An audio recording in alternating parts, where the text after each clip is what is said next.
தேனி பழைய பேருந்து நிலையம் அருகே வனத்துறை இடத்தில் குப்பை கொட்டுவதை தடுக்க வேண்டும்.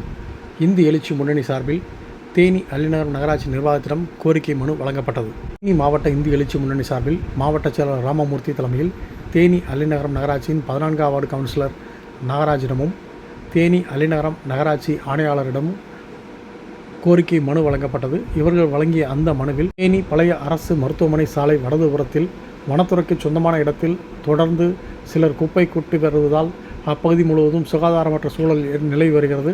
இதனால் பொதுமக்கள் உடல்நலத்திற்கும் சுற்றுச்சூழலுக்கும் பாதிப்பு ஏற்படுகிறது.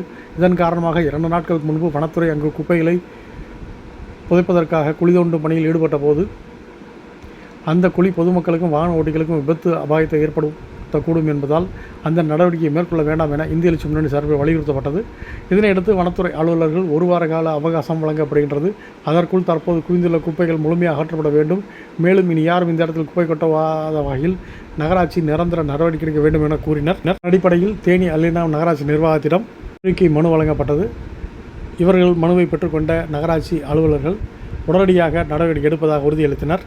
இந்த நிகழ்வில் தேனி மாவட்ட சிறு பலசர வியாபாரிகள் நலச்சங்க மாவட்ட செயலாளர் ஆத்தியப்பன், இந்து எழுச்சி முன்னணி தேனி மாவட்ட தலைவர் ராமராஜ், மாவட்ட இணை அமைப்பாளர் செல்வபாண்டியன் உள்ளிட்ட பலர் உடனிருந்தனர்.